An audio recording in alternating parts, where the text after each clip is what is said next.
Bienvenue à cette 7e et dernière conférence de la saison de l'Université populaire. La soirée se déroulera en 5 temps. Tout d'abord, une introduction du sujet, ensuite une intervention de notre invité Bernard Hennuyer.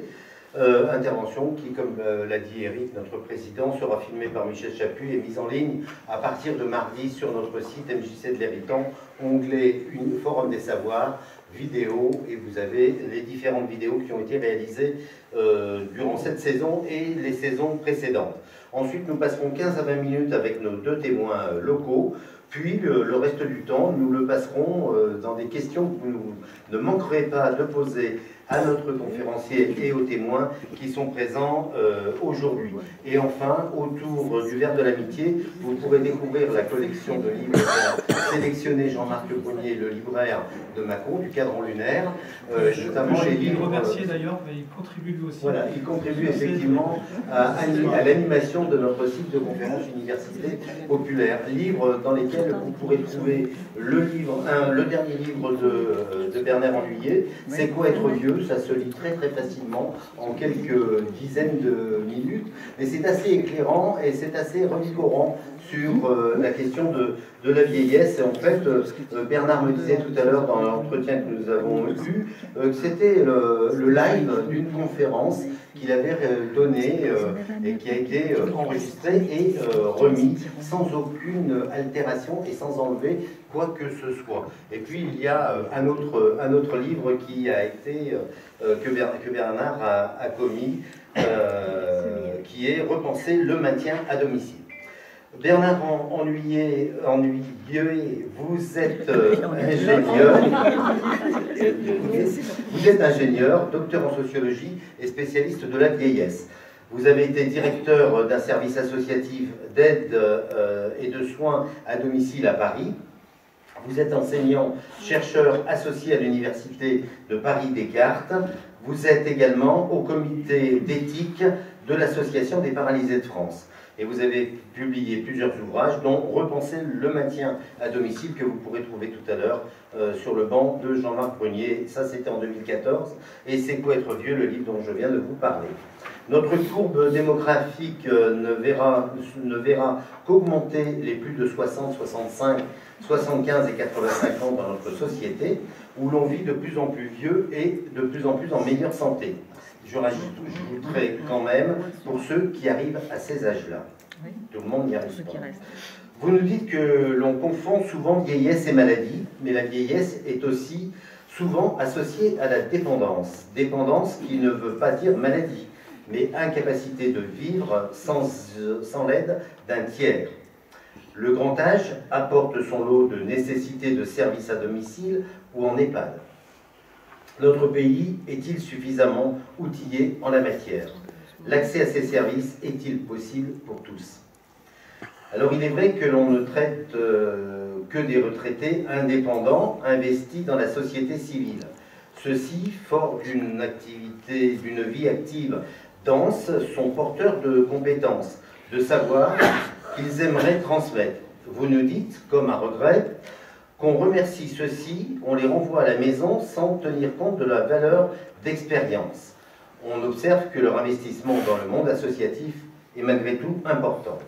À Mâcon, par exemple, on a une association, comme dans beaucoup de villes, le groupement de la retraite sportive, qui réunit plusieurs centaines d'adhérents autour de disciplines sportives qui vont du vélo au tir à l'arc en passant par la randonnée pédestre. Mais cet engagement est entre soi, pour une catégorie de public, un peu hors sol de notre société. Vous nous parlerez certainement de la silver economy des retraités. Leur coût économique, un peu diminué depuis 3 mois avec l'augmentation de la CSG. Ces retraités qui subviennent aujourd'hui aux difficultés des enfants, voire des petits-enfants. Les papis-mamies issus des 30 Glorieuses permettent actuellement de maintenir dans la vie économique combien de familles? Mais qu'en sera-t-il dans 10, 20 ou 30 ans? Avec des seniors qui n'auront pas eu de carrière pleine et donc qui auront des retraites diminuées. La silver economy, c'est aussi toute l'économie du tourisme, des voyages, des restaurants, de l'hôtellerie. Mais là aussi, pour encore combien de temps? Vous êtes un farouche défenseur de l'abolition des barrières de l'âge. Dans La Croix de 2013, vous vous indigniez de l'intitulé d'un texte de loi, adopté maintenant, qui s'intitulait « Adapter la société au vieillissement ». Et vous nous dites « On a tout faux ». Plutôt que de promouvoir une politique spécifique, il faut lutter contre les inégalités sociales tout au long de la vie. À vos yeux, raisonner en fonction de la barrière d'âge est injuste et inefficace. Vous nous direz pourquoi. Alors, Bernard Hennuyer, les personnes âgées, des citoyens comme les autres, c'est le sujet de ce soir et je vous laisse la parole.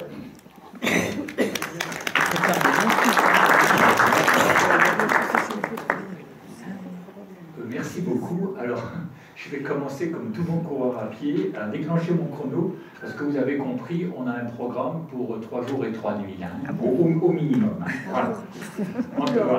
Donc, vous avez toutes les questions qui se posent. Alors, en tout cas, merci beaucoup pour cette invitation. Bon, parce que il paraît que je suis assez épouvantable, et c'est vrai. Et je dois dire que le bénéfice de l'âge, c'est qu'à un moment donné, vous perdez rien à dire ce que vous pensez. D'autant plus que je n'entraîne que ma personne. Quand j'étais directeur de service, je devais quand même faire attention. J'avais des tutelles qui s'appelaient à l'époque le département, et c'était pas encore le temps des ARS, mais bientôt, Agence régionale de santé. Donc là, j'ai une parole assez libre. Donc, de précaution, merci en tout cas beaucoup de votre invitation.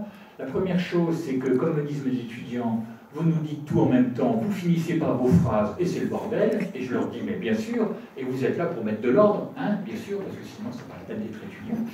Donc je connais mon peu de pédagogie, je vais vous donner plein de choses dans tous les coins, que vous remettrez en ordre à votre idée ou pas, on aura l'occasion d'en discuter. Ne cherchez pas un plan, je vais vous faire des plans, je les tiens jamais. Voilà. Donc, comme ça, vous êtes prévenus. Hein. Vous ne pourrez pas dire que je vous prends en traite. Je dis un peu les choses, juste pour ma défense. Ça fait 50 ans que je suis dans le champ de la vieillesse qui va mal, parce qu'on va quand même voir qu'il y a grosso modo une vieillesse qui va bien, qui est majoritaire, et il y a une vieillesse qui va mal, dont la France ne s'occupe pas bien, en matière de politique publique. Et je vous montrerai, c'est pas... Tout ce que je vous dis, bien sûr, ce n'est pas l'avis de Bernard Hennuyer, ce sont des collectifs de réflexion depuis des années, et je vais m'appuyer notamment sur les rapports de la Cour des comptes, qui sont quand même des gens assez intelligents, qui font de très bons rapports régulièrement pour dire que c'est tout et n'importe quoi, même si, comme dit l'autre, les rapports de la Cour des comptes, en général, on n'en tient pas compte. Voilà. Bon, je ne vous apprends rien. Donc, ça fait 50 ans que je me suis engagé dans ce champ-là, en quittant mes chers réacteurs nucléaires, puisque j'étais ingénieur à Saclay en 68, ça ne s'invente pas, et je vais fêter bientôt au mois de juin mon départ du CEA où j'étais pour faire le service militaire, ça se faisait à l'époque, et pour ensuite, ayant découvert de façon extrêmement traumatique l'hospice des années 70, 1900, pas 1800, hein, l'hospice des années 70, ça a été un traumatisme pour moi qui m'a fait changer de carrière complètement et m'a fait m'occuper effectivement, essayer de... C'était l'époque où on y reviendra du rapport Larocque, de la mise en route du rapport Larocque sur la politique dite de maintien à domicile. Donc je viens d'écrire, ne serait-ce qu'avant-hier, que cette politique aujourd'hui est un échec, d'une certaine façon, je vous dirai pourquoi. Si beaucoup de gens restent à domicile, ce n'est pas à cause des politiques publiques, c'est à cause des familles. Et ça pèse d'un poids exorbitant aujourd'hui sur les familles et particulièrement sur les femmes. Tous les rapports sont là-dessus. Et la loi SV que j'ai dézinguée, la loi du 28 décembre 2015, la loi SV, son seul intérêt éventuellement, en dehors qu'elle stigmatise tous les 60 ans et plus, dont je fais partie, et ça je le reproche violemment, il y avait quelque chose qui était intéressant, c'était le chapitre 3 sur l'accompagnement de la perte d'autonomie. Or, aussi bien l'allocation d'autonomie que l'aide aux aidants sont vraiment insuffisamment financés. On en avait beaucoup discuté à l'époque. Je donne juste un exemple qui me scandalise. Quand vous regardez certaines politiques que je rencontre me disent « mais depuis cette loi, on aide les aidants ». Regardez bien, on a pris la définition de l'aidant, qui est d'ailleurs un très mauvais mot, qui est la définition européenne, et vous avez dans une petite ligne que, en tant que de besoin, les gens pourront avoir une aide de 500 € par an, qui va être prise sur l'allocation d'autonomie, à condition, c'est technique, que les plans d'aide soient saturés. si vous m'expliquez ce que c'est que pour le département un plan d'aide saturé, je serais bien content de le savoir. Je me bourlingue beaucoup dans beaucoup de départements et chaque département a son idée de ce que c'est qu'un plan d'aide saturé. Et 500 €, c'est au maximum 7 jours d'hébergement temporaire à 70 €. Ça veut dire que pour des familles dont certaines sont sur le pont jour et nuit, on dit royalement qu'on s'en occupe parce qu'on leur donne 500 € par an. Pour moi, c'est prendre les gens pour des cons. Voilà, c'est tout, c'est clair. Et non, mais je le dis comme ça. Hein. Bon, et ça me fait une mauvaise réputation, mais on en a beaucoup discuté avec les sénateurs, au projet de loi, avec le Conseil économique, social et environnemental. Je le disais tout à l'heure, on en parlait ensemble. Je pense qu'aujourd'hui, on peut tout à fait investir sur cette question. On va voir. Je suis déjà rentré de plein fouet sur les 10% des 60 ans et plus qui ne vont pas bien. Si 10% ne vont pas bien, c'est que 90% vont à peu près bien. Ça, c'est les chiffres de santé publique. Hein. Je dis, moi, j'ai une référence de santé publique que je pense que le jeune gériatre est un peu trop jeune pour avoir connu, qui s'appelle Alain Colvez. Alain Colvez, c'était l'INSERM, c'est l'INSERM Montpellier. Alain Colvez est le médecin de santé publique qui était spécialiste de l'épidémiologie du vieillissement. J'ai 2 références. Donc, c'est Montpellier, l'INSERM. L'un s'appelle Jean-Marie Robin, spécialiste de la démographie. On viendra sur la démographie. Et sur la question de savoir les chiffres qu'on nous promet pour 2050, 2060, l'espérance de vie est en train de stagner. Et mes copains de santé publique me disent que l'espérance de vie va peut-être descendre, mais que surtout, l'espérance de vie sans incapacité risque de régresser, alors que maintenant, l'espérance de vie sans incapacité a toujours augmenté aussi vite, sinon plus vite que l'espérance de vie. Ce qui veut dire, en bon français, que la durée de vie en incapacité des gens, en incapacité lourde, était plutôt, depuis 20 ans, sur une réduction. On n'est pas sûr que ça continue, et je pense à Jean-Marie Robin, avec qui j'en ai parlé. Jean-Marie, c'est le meilleur démographe en France, spécialiste des centenaires et des super centenaires. Donc l'espérance de vie, chiffre récent, 2017, 85,4 pour les femmes, espérance de vie à la naissance, 79,4 pour les hommes. Avec toujours, on verra un problème important qui va se traduire en fin de vie, de différentiel. Les hommes meurent en moyenne 6 ans avant les femmes et ils meurent plutôt en meilleure santé. Ce qui veut dire que la durée de vie en incapacité lourde d'une femme est 2 fois supérieure à celle d'un homme. Ce qui fait qu'aujourd'hui, si vous fréquentez ce dont on parle beaucoup aujourd'hui, établissement d'hébergement personnes âgées dépendantes, 600 000 lits en France, 4% de la population de 60 ans et plus, vous avez à 90% des femmes, et pour avoir été directeur pendant plus de 30 ans à Paris d'un service d'aide et de soins à domicile, qu'on appelle aujourd'hui les SPASAD, services polyvalents d'aide et de soins, vous avez 90% de la population d'un service d'aide à domicile qui est une population de femmes. S'il y a une question, je dis bien une question et pas un problème, moi j'en ai marre qu'on me parle des problèmes des personnes âgées. Il n'y a pas de problème des personnes âgées, si tant est qu'on définit les personnes âgées comme les 60 ans et plus. 17 millions de personnes, un quart de la population. Sur ces 17 millions, combien de gens ont de vrais problèmes de santé? J'ai dit, c'est les chiffres de santé publique, à peu près 10%. J'ai repris les chiffres, 10%. Ça veut dire 1 300 000 personnes qui touchent l'allocation personnalisée d'autonomie, loi du 20 juillet 2001. Sur ces 1 300 000, 800 000 sont à domicile, 500 000 sont en hébergement. Si vous prenez sur ces personnes, alors c'est compliqué parce que ça suppose que vous connaissiez cet épouvantable outil qui s'appelle l'outil Agir, autonomie, gérontologie, co-prise de ressources, qui fait qu'aujourd'hui on dit qu'on gire les gens. Et ah oui, non mais rien que le mot de girer, moi j'ai souvent parlé de girage dangereux, et quand on tape le texte, on met virage dangereux au lieu de girage dangereux, mais on pourrait discuter du girage. Je me suis disputé des kilomètres avec qui ne me suis-je pas disputé d'ailleurs, comme me disent mes étudiants. Monsieur, vous avez discuté avec tout le monde, oui, donc Jean-Marie Vettel, que je connais très bien, qui est un gériatre du Mans, qui a à peu près mon âge. Jean-Marie est celui qui a créé l'outil Agir en 1993. J'étais dans les experts, un des premiers experts qui a contesté la validité du GIR, non pas en tant que tel, non pas pour mesurer l'incapacité des gens, mais la validité du GIR pour définir un plan d'aide, ce qui n'est pas la même chose.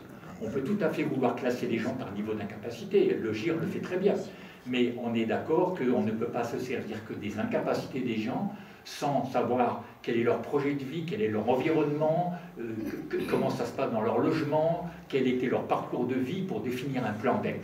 Et si vous êtes dans le champ du handicap, à moins de 60 ans, on sait très bien que ce n'est pas le GIR qui définit dans ce qu'on appelle les maisons départementales des personnes handicapées, c'est ce qu'on appelle un guide d'évaluation multidimensionnel. Le reproche à l'outil Agir, c'est que c'est uniquement un outil de mesure de l'incapacité fonctionnelle. Voilà. Et avec Jean-Marie, on n'est pas forcément en désaccord là-dessus. Je me dispute beaucoup avec les gériatres, mais comme dit l'autre, j'ai beaucoup d'amis gériatres. Et je pense actuellement, je travaille dans mon labo de Descartes, je ne travaille qu'avec des médecins. Et j'ai une copine qui s'appelle Sophie Moulias, qui est gériatre en Ambroise-Paré, avec qui on faisait une conférence la semaine dernière à Sainte-Périne, qui est un des grands lieux des personnes âgées dans le 16e arrondissement. Je vous ai déjà dit plein de choses. Il y a beaucoup de gens qui vieillissent et on ne peut que s'en féliciter parce qu'on a tout fait pour que les gens vieillissent depuis tout le temps.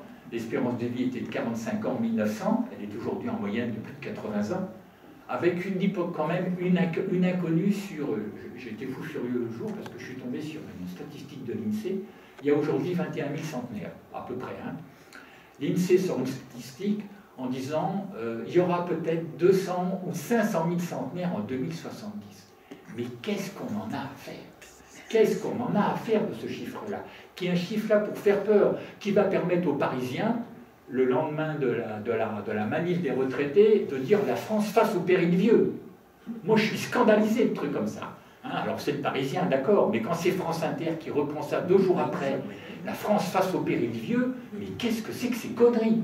Enfin, je veux dire, on a tout fait pour que les gens vieillissent, ils vieillissent relativement bien. Qu'est-ce que c'est que cette idée d'un péril vieux, hein, je veux dire. Et j'entends mes copains économistes, avec qui je me dispute aussi beaucoup, parler de la charge des retraites. Je leur dis que les 300 milliards d'euros, 14 points de PIB, qui sont effectivement un contrat social qui a été négocié depuis 1945. Il y a un contrat social qui fait que les cotisations aujourd'hui des actifs vont sur nous, puisque vous savez qu'on est des inactifs. Du point de vue de l'INSEE, on est des inactifs. Voilà. Donc ce contrat social, moi ce qui m'intéresse, c'est de savoir si les plus jeunes, ils auront droit au contrat social. Ça c'est la vraie question que personne ne se pose aujourd'hui. Mais de dire qu'il y a une charge exorbitante des retraites, ce que disait déjà le rapport Larocque, je vous rappelle que c'est 300 milliards d'euros, si c'est effectivement un prélèvement sur des actifs, c'est aussi une source d'épargne, d'investissement et de redistribution. Et on sait très bien, et beaucoup d'études ont été faites, par les économistes montrant qu'il y a des transferts d'argent, notamment en période de crise, des grands-parents vers les enfants, vers les petits-enfants. Donc ce fric, il circule, effectivement. Nous avons, nous, payé la retraite de nos plus âgés, et aujourd'hui, effectivement, c'est des gens plus jeunes qui, les cotisations des actifs vont directement aujourd'hui sur nos retraites. Et donc notre préoccupation, je me suis l'autre jour disputé avec ma compagne, qui me disait, moi ça me préoccupe pas. Moi ça me préoccupe pas. Et bien je lui ai dit, tu as tort. Moi ça me préoccupe que le contrat qui fonctionne pour nous aujourd'hui, il continue à fonctionner. Ce qui suppose, comme dit l'autre, qu'on devra peut-être faire cotiser les robots. Parce que pour qu'il y ait des salaires, il faut qu'il y ait du boulot. Et donc, dans mon labo, qui est un labo d'éthique, on s'interroge beaucoup sur le tout robotique, sur le tout numérique, sur le, excusez-moi, sur le délire actuellement de l'intelligence artificielle. Ça pose des problèmes éthiques. Ça pose des problèmes éthiques. Comme ingénieur, par définition, je ne rejette pas la technique, parce que ça serait stupide. Mais est-ce qu'on peut réfléchir quelquefois sur le bien fondé de la technique et sur l'exclusion qui est produite par la technique? On voit bien aujourd'hui que le tout numérique exclut un certain nombre de gens, et pas seulement les plus vieux comme nous, parce qu'on n'est peut-être pas tombé dans la marmite informatique, mais je peux vous dire qu'il y a plein de gamins aujourd'hui qui, contrairement à ce qu'on croit, sont aussi victimes de la fracture numérique. Hein, ça traverse plutôt la géographie française que les générations. Il y a une fracture géographique aujourd'hui entre les grandes métropoles, les gens branchés et tout un paquet de gens qui sont largués à tous les âges et qui se retrouvent où? Au Front National. Cherchez pas, toutes les études qui ont été faites par les sociologues montrent que les gens qui sont tentés par le vote FN, ce sont des gens qui ne comprennent plus rien à ce qui se passe. Et ça, c'est une vraie question qu'à mon avis, on ne se pose pas suffisamment. Voyez, on était déjà parti sur autre chose. Bon, 13 minutes. On ne va pas très vite, hein, parce que plus on est vieux, alors là, je peux vous dire, moins on court vite. Ça, c'est indéniable. Voilà. Et je me suis mis effectivement à marcher parce que j'en avais ras-le-bol de courir. J'ai fait 62 marathons, j'ai fait beaucoup de marathons et tout ça. Bon, voilà, j'ai un temps à peine correct, 3h11. Les bons sont en dessous de 3h. Hein, je vous signale que le record du monde aujourd'hui, les mecs chargés jusqu'à la gueule, je ne vous dis pas, c'est 2h03 minutes. Je ne sais pas si vous savez, mais 2h03 minutes, c'est courir à plus de 20 à l'heure pendant 42 km et 195 mètres. N'oubliez pas les 195 mètres parce que quelquefois ils y paraissent très longs. Bon, il y en a qui ont perdu des marathons olympiques dans les 195 derniers mètres. Donc, 17 millions de personnes de plus de 60 ans que, à mon avis, à tort, on appelle personnes âgées. Pourquoi? Nous avons tous un âge, on est tous des personnes âgées. Pourquoi est-ce qu'on serait personne âgée à partir d'un certain âge? Moi, c'est une question qui reste posée. Alors, je suis en train de faire pour mon éditeur, mais je galère comme un malade, là, je suis en train de faire pour mon éditeur qui s'appelle Luno. Il m'a demandé de lui faire un bouquin sur l'histoire des politiques vieillesse. J'ai trouvé ça génial. Donc, moi, je connais très bien la politique vieillesse. 1962, rapport Larocque, Pierre Larocque, premier directeur de la Sécu, mise en place, années 70, ce qu'on appelait le 6e plan. Bon, moi, je nais à la Géronto en 68, donc j'ai eu la chance de tomber dans la marmite de la Géronto quand elle se met en place. Et puis, comme me dit Joël Ancry, mon copain de médecin, qui s'occupe du plan maladie neurodégénérative, Bernard, avant de devenir dément, parce que tu es déjà bien avancé, dépêche-toi d'écrire tout ce que tu sais. C'est les plaisanteries qu'on a avec Joël. Bon, ma démence ne s'appellera pas... je dis, il y aura une démence ennuyée. Il me dit, non, tu rêves. Les maladies ne portent jamais le nom des malades, mais le nom des médecins. Donc, à ce moment-là, pourquoi être malade si ce n'est pas pour laisser son nom à la science? Voilà. Donc, il n'y aura pas de démence ennuyée. Je suis bien déçu. Voilà. Vous savez que Alzheimer est le médecin qui administre la démence d'une personne qui, d'ailleurs, n'était pas âgée, puisque la patiente de Alois Alzheimer avait, je crois, 53 ans. Voilà, si je me souviens. Donc, 17 millions de personnes de 60 ans et plus, qu'on appelle abusivement personnes âgées. Moi, ça reste une inconnue. À quel âge peut-on dire qu'on est une personne âgée? Bon, voilà. Est-ce que c'est quand on commence à aller mal? Est-ce que c'est quand on se rapproche? Alors, certains démographes ont travaillé là-dessus. Est-ce que c'est quand est-ce qu'on se rapproche statistiquement de son espérance de vie? Ce que je trouve intéressant, c'est qu'au moment du rapport Larocque, en 1962, l'âge moyen d'espérance de vie est de 70 ans. 67 pour les hommes, 73 pour les femmes. On est vieux à 65 ans, parce que l'âge de la retraite est à 65 ans. Et qu'on est en moyenne 5 ans avant la fin de sa vie statistique. Si aujourd'hui on prend la même équation, pourquoi pas? Eh bien, on serait vieux à 75 ans. Puisque l'espérance de vie étant passée de 70 à 80-82, si vous enlevez 82 moins 5, 77. Au passage, on serait vieux plutôt chez les hommes que chez les femmes. Ce qui est logique, puisque les femmes nous survivent. Eh bien oui, eh bien oui. Je vous signale qu'en termes de sport, ça m'a toujours sidéré, les femmes sont vétéranes avant les hommes. En catégorie de sport, on est seniors de 20 à 40, on est vétérans à 40, après on est vétérans 1, 2, 3, 4. Les femmes, jusqu'il n'y a pas longtemps, étaient vétéranes à 35 ans. C'est complètement dément. La démence, elle est là, elle n'est pas chez Alzheimer. Hein. La démence, elle est là. Pourquoi est-ce que les femmes étaient considérées comme vétéranes plutôt que les hommes alors qu'elles vivent plus longtemps? Ça, c'est un coup des mecs. Hein. Donc, bien sûr. Mais non, mais vous savez, il y a plein de choses comme ça sur lesquelles on peut s'interroger.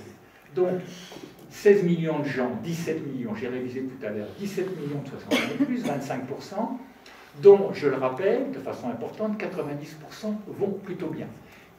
J'ai fait mon habilitation sur la dépendance. Ils n'ont pas. La dépendance, c'est quoi? C'est nos petits camarades médecins qui ont inventé ça en 1973. C'est l'incapacité à faire tout seul les principaux actes de la vie quotidienne sans une aide extérieure. Moi, j'ai une autre idée de la dépendance. Elle a été rappelée tout à l'heure. La dépendance, me disait mon prof de socio à Mimi, j'ai fait socio à Nanterre-la-Rouge. Hein, bon, il paraît qu'il m'en reste quelque chose. Hein. Quand on parle du blocage des facs, ça nous rappelle quelque chose à notre génération. Le blocage des facs ayant commencé, je vous rappelle, le 22 mars 68, 22 mars, c'était la manif, parce que les garçons ne pouvaient pas recevoir les filles à Nanterre. Hein. C'est quand même comme ça que c'est parti, n'oubliez pas. On a fait quelques progrès depuis. Voilà. Donc, j'ai fait ma socio à Nanterre-la-Rouge, et j'ai eu un prof de socio qui s'appelait Albert Mémy, qui est un monsieur qui est toujours de ce monde, qui disait « La dépendance, c'est la condition humaine. On a besoin les uns des autres pour vivre, et c'est pas rose tous les jours. » Je trouve que c'est intéressant. Et les médecins, comme je l'ai écrit dans mon habilitation, se sont annexés les gériatres de l'époque, Jean-Marie Vettel et j'en pense à d'autres, je pense à Hugonot à Grenoble, avec qui on a beaucoup travaillé. Les médecins ont annexé la dépendance, c'est Delomier à Saint-Étienne, c'est pas loin de chez vous. Delomier qui en 73 dit « Le vieillard dépendant a donc besoin de quelqu'un pour survivre car il ne peut, du fait de l'altération de ses fonctions quotidiennes, se débrouiller tout seul. » Pourquoi pas? Pourquoi pas? Moi je trouve un peu dommage que cette notion de dépendance qui pour moi au départ est une notion positive, une société n'existe pas sans que nous ayons besoin les uns des autres, qu'on ait fait de cette dépendance connotée plutôt positivement, une connotation négative, non pas forcément de la faute des médecins, mais aujourd'hui, quand quelqu'un vous parle des personnes âgées dépendantes, c'est plutôt péjoratif. C'est plutôt quelque chose de péjoratif. Voilà. Et je trouve un peu dommage, et mon habilitation s'est appelée les malentendus de la dépendance, elle est toujours chez Duno, les malentendus de la dépendance, de l'incapacité au lien social. De l'incapacité au lien social. Moi, j'ai appris que la dépendance, c'était le lien social. On a tous besoin les uns des autres pour vivre, et comme dit l'autre, un lien, eh ben, vous êtes attaché à votre conjoint, comment? Serré ou pas serré? Je veux dire, un lien, c'est à la fois un bénéfice, mais c'est aussi une contrainte. On glose sur la disparition du lien social. Je vous rappelle que l'avènement de la démocratie s'est fait sur l'affaiblissement du lien social. Dans les sociétés archaïques, tout le monde faisait la même chose. Nous avons souhaité avoir des projets singuliers. Ça ne peut se faire qu'avec un certain affaiblissement du lien social. Et comme dit mon sociologue de référence, Norbert Elias, La société des individus, livre qu'il faut absolument lire, nous sommes indissociablement individus singuliers et individus collectifs. Quelle est aujourd'hui notre part d'individus singuliers, et la grève de la SNCF nous le rappelle, quelle est notre part d'individus collectifs? Si vous n'avez entendu que ça ce soir, lisez le bouquin de Norbert Elias, sociologue allemand, La société des individus. Comment évolue la part individu singulier, individu collectif? À des moments, on est trop individu singulier, à des moments, on est trop collectif. Et dans toutes les sociétés, la part d'individus singuliers et collectifs a changé. Voilà. Je vous renvoie à cette discussion. Donc, les vieux, les personnes âgées, les seniors, les cheveux blancs, le péril vieux, on est 17 millions et on ne vit pas trop mal. La France a la deuxième espérance de vie au monde pour les femmes, derrière les japonaises. Globalement, la vieillesse en France, qui est la dernière étape de la vie, dites-moi à quel âge ça commence, la vieillesse se passe bien. C'est quelque chose qu'il faut dire. Quand vous lisez les médias, c'est redoutable. Hein. Moi, mon boulot de sociologue, c'est de regarder les représentations. Quand vous avez le terme de senior, c'est plutôt positif. Dès que vous avez le terme personne âgée dans un journal, c'est forcément un contexte négatif. Et dès que même mon journal favori, le journal Le Monde, parle de gens de 85, 90, 95 ans, automatiquement, comme d'avoir un grand âge, c'est forcément un déficit, Le Monde corrige. Mandela était un vert vieillard. Karajan, qui est mort à la direction de son orchestre. Donc, dès que vous avez un âge avancé, regardez, ils ont la pensée claire, comme si tous les vieux de 90 ans étaient gâteux, mais c'est redoutable, hein. Lisez, moi je regarde ça avec des yeux extrêmement critiques. Regardez, chaque fois qu'une personne a un grand âge, eh ben, on est obligé de corriger le déficit systématique dû au grand âge par un adjectif. Il a les idées claires, il a le regard clair, ou bien on dit il a 80 printemps. Ce qui est une façon de dire, bah oui, il est vieux, mais c'est 80 printemps. C'est quand même moins stupide que de dire il a 80 balais, c'est un vieux con. Voilà. Bon, moi je suis très très sensible. Alors, avec mes étudiants, j'enseigne en Master 2 dans beaucoup d'endroits, et j'adore ça parce que j'ai des gamins en face de moi de 23, 25, 30 ans, et ça me maintient. Vous savez, un truc qu'on a compris, ne décrochez jamais, ne décrochez jamais.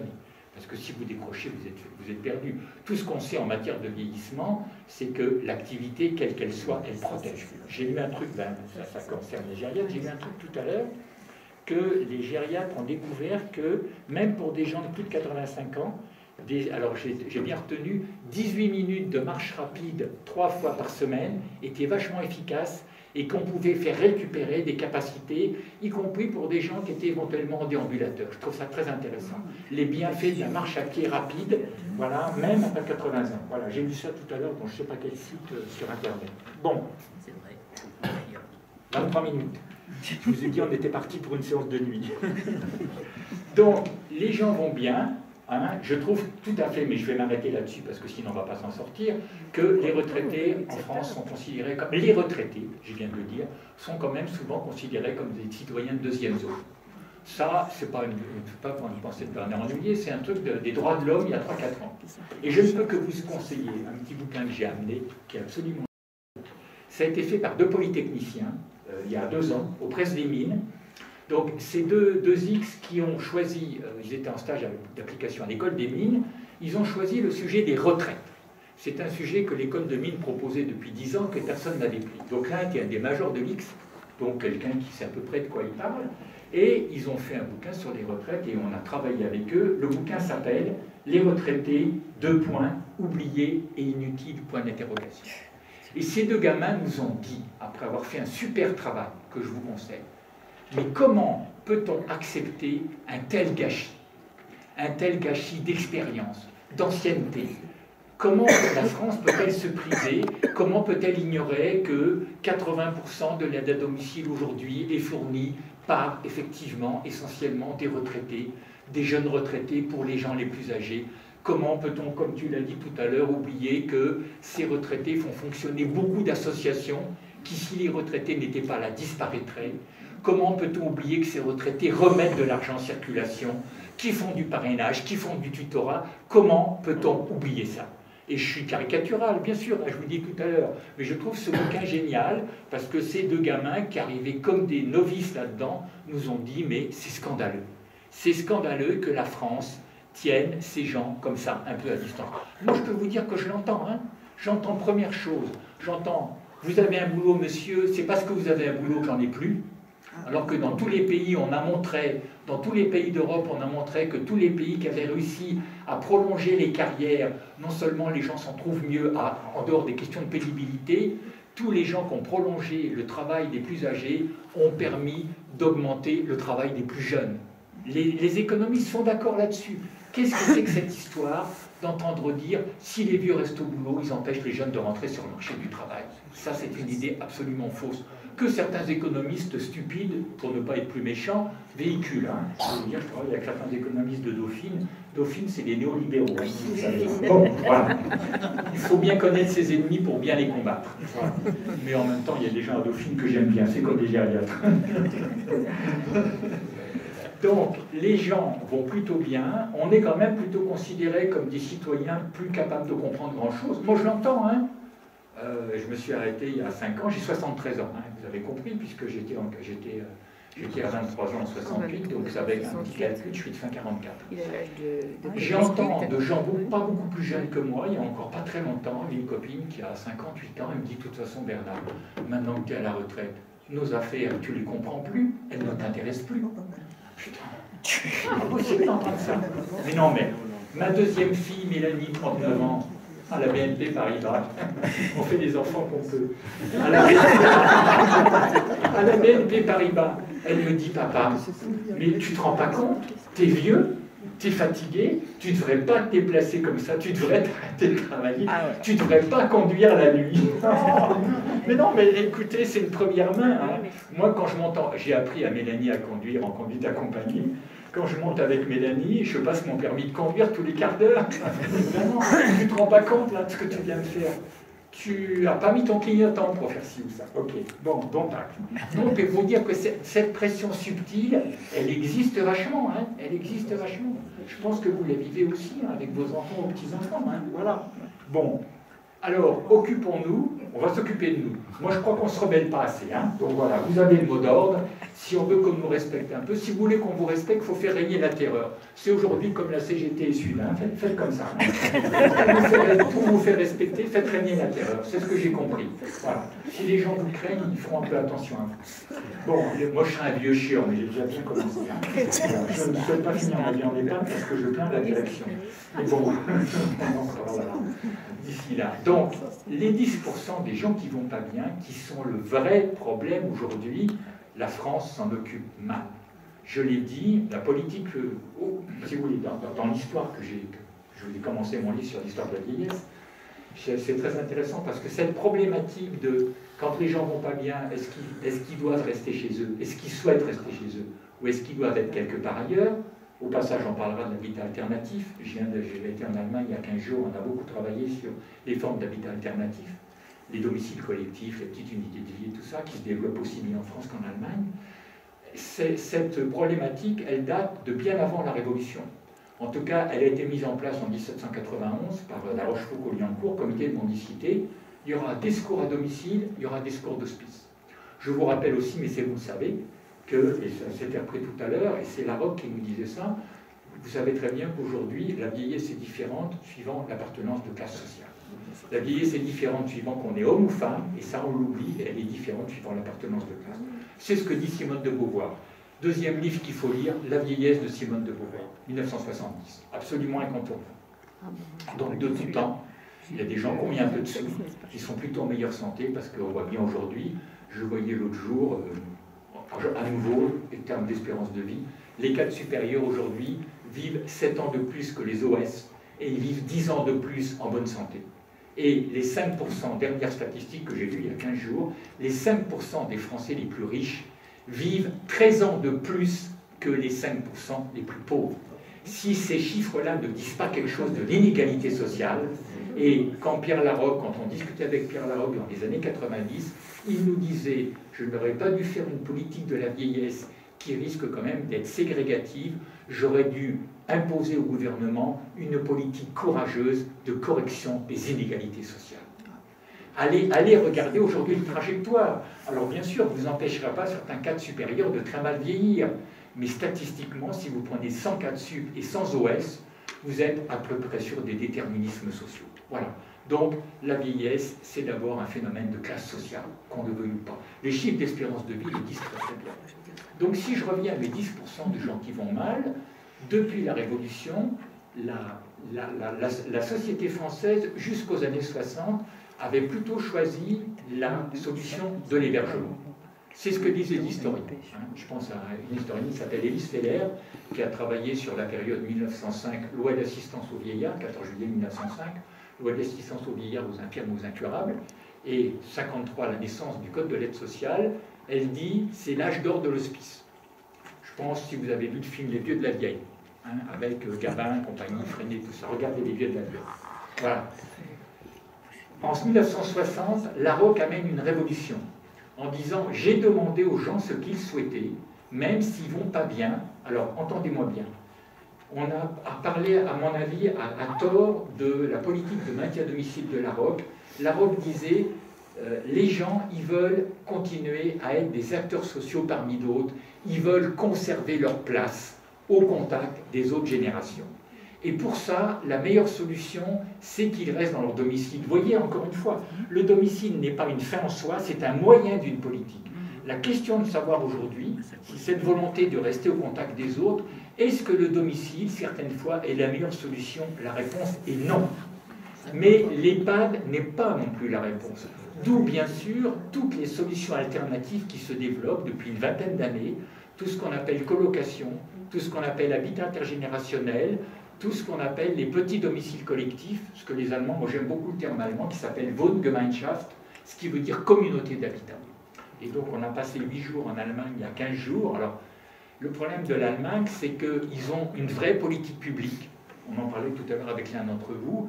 Ils ont mis, nous en France, on pourra revenir sur la question du 5e risque. La France, dans les années 95, n'a pas choisi de faire une nouvelle branche de sécurité sociale pour solvabiliser ce qu'Alain Colbès appelle les états chroniques où les gens vont être handicapés. Les états chroniques invalidants. Cherchez le mot d'Alain Colbès. Les états chroniques invalidants, vous savez qu'à partir des années 70, on a multiplié les états chroniques invalidants en empêchant les gens de mourir. Aussi bien d'ailleurs à la naissance que dans les âges élevés. On a créé des chroniques invalidants et qui nécessitent, ce que dit l'Europe, des soins de longue durée. Moi, j'aime pas les mots de dépendance et de perte d'autonomie, parce que l'Europe, elle ne parle pas de dépendance et de perte d'autonomie. Elle dit, il y a des gens, quel que soit leur âge, ils ont besoin qu'on prenne soin d'eux sur la longue durée. Long term care. Et c'est intéressant parce que du coup, ça fait sauter cette putain de barrière d'âge. Nous sommes le seul pays d'Europe à avoir une législation différente suivant que l'incapacité arrive avant 60 ans ou après 60 ans. Pourquoi? l'Allemagne a mis en place en 1995 une assurance soins de longue durée qui s'appelle en bon allemand Pflegeversicherung, assurance de soins. Et moi, je suis un de ceux qui, depuis des années, nous sommes battus pour supprimer la barrière d'âge. Ce n'est pas à l'ordre du jour. Donc, suivant que vous faites votre accident vasculaire cérébral avant 60 ou après 60, vous n'aurez pas les mêmes aides, ce qui me paraît scandaleux. Et c'est inattaquable en Cour européenne. On m'a expliqué pourquoi, je ne pourrais pas vous dire. Bien que l'Europe condamne la ségrégation par l'âge, c'est malgré tout légal. Ne cherchez pas trop. Pourquoi? Je n'ai pas trop compris. Ça, c'est les subtilités. Donc, aujourd'hui, depuis le rapport Larocque, la politique, le dogme politique, c'est les gens veulent rester chez eux, il faut les y aider. La Cour des comptes, en 2005 et en 2016, a réitéré son constat en disant qu'aucun gouvernement n'avait mis le financement nécessaire à cette politique. Ça veut dire qu'aujourd'hui, quand vous regardez, si effectivement le domicile est plutôt une réussite, puisqu'il n'y a que 4% des gens en hébergement, et que les gens restent plutôt chez eux, ils ne le doivent pas aux politiques publiques, ils le doivent à leur famille. Ils le doivent aux conjointes, aux filles, aux belles-filles et aux petites-filles. Tous les chiffres sont là, tous les chiffres sont là, avec un travail matériel, psychologique et financier. Et la surcharge des familles, moi j'ai travaillé il y a 2 ans, excusez-moi, je travaillais avec Sanofi, bon on travaille avec qui on peut, j'ai travaillé avec Sanofi, qui s'intéressait, bien sûr pas de façon philanthropique, sur le fait que les salariés au travail, ils perdaient beaucoup de temps quand ils avaient des problèmes avec leurs parents, parce qu'ils cherchaient un EHPAD, ils cherchaient des services à domicile, et que c'était un peu embêtant parce que ça leur prenait la tête. Et donc Sanofi est venu travailler avec moi pour savoir qu'est-ce qu'il fallait faire. En fait, ils ont mis quelque chose d'assez intéressant, ils ont mis en place au sein de l'entreprise une association qui permet sur ces questions-là de donner une réponse aux gens rapidement. Vous habitez Paris, votre maman habite Bordeaux, vous cherchez un EHPAD de bonne qualité à Bordeaux, et ben voilà, je vous ai fait une sélection, ça coûte tant, ceci, cela. Bon, et puis ils ont mis en plus aussi des moyens financiers, ils ont créé à l'intérieur de Sanofi des soutiens. Je ne vais pas défendre ici Sanofi qui travaillait là, par ailleurs, dans la même veine, je travaille avec le roi Merlin depuis 12 ans. Le roi Merlin, tout simplement parce que le roi Merlin s'est aperçu que dans leur magasin, ils vendaient beaucoup d'équipements de logement aux personnes en situation de handicap et aux personnes âgées. Et qui voulaient vendre intelligemment, ils ont été chercher des experts. Pourquoi pas? Et moi, je travaille avec Laure Merlin sur Habitat Autonome. Donc, le domicile, qui est le dogme français, comme le dogme européen, est très mal financé en France. Les politiques publiques sont insuffisantes. Je rappelais, je connais tout ça par cœur, donc le budget. La France met 25 milliards sur ce qu'on appelle la dépense publique. C'est les chiffres de 2016. 25 milliards, 1,2 de PIB. La moyenne de l'OCDE met 1,7. Le Danemark met 2,5 points. Le Danemark met, alors nous c'est notre rêve. Moi en Allemagne, je vais faire rêver les gériatres, j'ai vu des petites structures pour personnes démentes à Hambourg. Hambourg est une ville super riche, 1 800 000 habitants, c'est une ville-État. Petit domicile collectif, 8 personnes atteintes de démence assez avancée, 3 personnels en permanence, entendez-moi bien, allez voir la densité en EHPAD, 3 personnels en permanence pour 8 personnes, dans des appartements très confortables, prix de revient 4 600 € par mois. Qui paye? L'assurance allemande paye 2 000 €, la ville de Hambourg paye 1 000 €, il reste à la charge des gens 1 500 €. Ce qui est d'ailleurs déjà compliqué parce que la retraite allemande, contrairement à ce qu'on pourrait penser, est plutôt inférieure à la retraite moyenne en France. Je vous rappelle que la retraite moyenne en France, c'est 1 300 €, 1 700 pour les hommes et plutôt 1 200 pour les femmes. Ce qui pose un problème, puisque je dis tout à l'heure, on trouve plutôt massivement des femmes en difficulté. Beaucoup de femmes ont que 1 000 € de retraite. Ce qui veut dire qu'en matière d'EHPAD, s'il n'y a pas une habilitation aide sociale, l'EHPAD n'est pas accessible aujourd'hui. Et vous devez savoir qu'à cause des difficultés des départements, il y a de plus en plus de départements qui sont en train de retirer leur habilitation à l'aide sociale en termes d'hébergement. Il y a des gens aujourd'hui qui sortent de l'EHPAD parce qu'ils ne peuvent plus payer.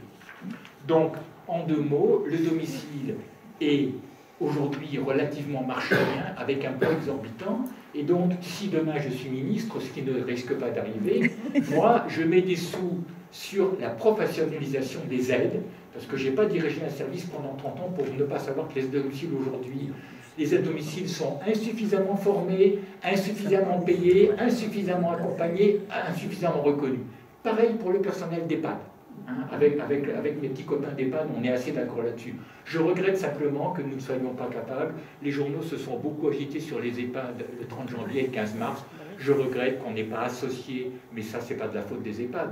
Je regrette que les fédérations du domicile, que je ne porte pas dans mon cœur, ne se soient pas associées à ce mouvement pour dire nous avons tous besoin de professionnels qualifiés, payés, reconnus.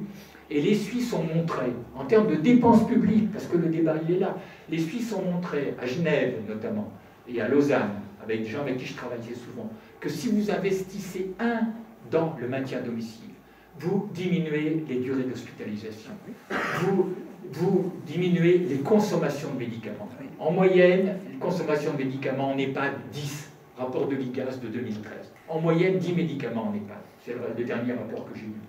Et donc, si vous investissez vous faites 2 en économie de dépenses de santé.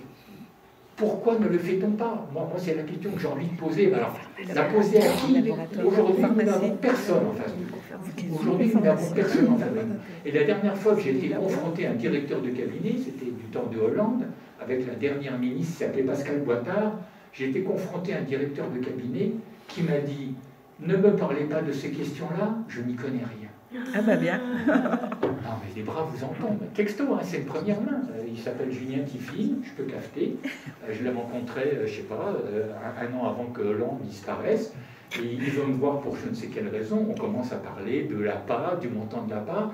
Il me dit, mais monsieur, c'est pas la peine que vous me parliez de ça. Je ne sais pas de quoi vous me parlez. Quand vous savez que la ministre, elle n'y connaît rien, et qu'en général, la ministre, elle s'appuie sur son directeur de cabinet, ça vous donne à penser un petit peu. Vous voyez pourquoi je suis épouvantable. Je veux dire, aujourd'hui, sur ce que je vous dis, nous n'avons personne en face de nous avec qui on pourrait au moins porter une controverse.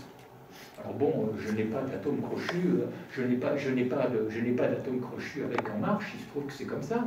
Je pense que la présidente de la CNSA, que je connais bien, Marianne Monchamp, qui est une fille que j'estime bien, pourrait peut-être me faire rencontrer peut-être la ministre de la Santé, qui va me dire, comme nous avait dit Bachelot nous a dit au moment de Sarko, Bachelot nous a dit une fois, vous m'avez convaincu, il faut mettre du fric sur ces questions-là. On fait un travail pour elle, c'était au moment où Sarko voulait réformer la dépendance. On est 200 experts de tous les bords politiques, on est à peu près tous d'accord. Il faut mettre de l'argent là-dessus. Il faut mettre de l'argent sur les professionnels. Je vous ai oublié tout à l'heure toutes les dépenses indues, les familles qui n'en peuvent plus, ça coûte cher en arrêt maladie, ça coûte cher en pathologie, ça coûte cher en médicaments, ça coûte cher en mortalité prématurée. Donc si on ajoute tout ce fric-là, on voit où sont les économies. Bachelot nous dit, vous m'avez convaincu, je vais aller voir Sarkozy en disant que je veux 2 milliards d'euros. Elle revient 3 mois après en disant Sarkozy a dit non. Madame, on n'est plus en royauté, mais je n'attaque pas du tout Sarkozy, il a assez de mal avec ça actuellement. C'est pareil, je veux dire que les oligarques qui nous dirigent, la poignée d'énergumènes qui nous dirigent, c'est pareil. Il y a une poignée d'énergumènes aujourd'hui qui décide pour nous. Le problème, c'est jusqu'à quand va-t-on supporter ça? Moi, je pense qu'aujourd'hui, il est urgent de mettre de l'argent sur la professionnalisation et que tout le monde sera gagnant. Donc, on est à 40 minutes, j'avais dit que je parlerais moins, je n'ai que trop parlé. Je n'ai pas parlé de la silver economy, qui pour moi est un truc assez épouvantable. On va essayer de vendre aux jeunes tout ce dont ils n'ont pas besoin pour vieillir. Voilà, si je caricature à peine. Bon, il y a des choses intéressantes, hein. Je suis caricatural, mais quand je vois, la dernière, on a travaillé avec la CARSAT, la Caisse de retraite et de santé au travail de Bordeaux plusieurs fois, là, il n'y a pas longtemps. Quand on voit qu'on me dit que la solution c'est de mettre des robots en EHPAD, j'ai quand même un petit peu... L'autre jour, j'ai vu un mec qui me dit « Mais monsieur, le remède pour que les gens aillent beaucoup mieux en EHPAD, c'est de leur mettre des robots. » Alors je vais vous livrer le constat d'un de mes copains qui est chef du gérontopole à Pompidou, qui s'appelle Olivier Saint-Jean, avec qui je travaille souvent. Il me dit « Tu sais, les robots, ben oui, pendant 3 jours, ça intéresse les gens. » Et puis au bout d'un beau 3 jours, ben, ils n'en ont rien à faire, parce que ce n'est quand même qu'une peluche. Hein.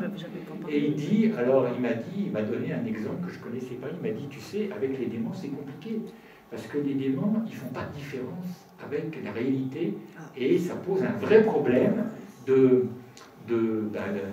d'addiction. Hein. Ils deviennent addicts. Olivier m'a dit ça, il m'a dit, on est obligé d'enlever le petit robot aux gens qui dément, parce qu'ils deviennent addicts. Alors quand on me dit qu'on va résoudre le problème de la question par la robotique, j'ai quand même quelques interrogations. Donc voilà, je torche la cyberéconomie, on pourra en reparler, mais je ne suis pas sûr que là, vous savez, c'est le tandem infernal, Montebourg et Delaunay, hein. Je sais si j'aimais bien Delaunay, qui était le premier secrétaire d'État de Jospin, qui était une cancérologue de Bordeaux, que je connais bien, mais les vieux vont pas, on ne peut pas se servir uniquement des vieux comme des consommateurs. Les vieux, nous demandons d'abord à être traités comme des citoyens. Point. Voilà. J'arrête.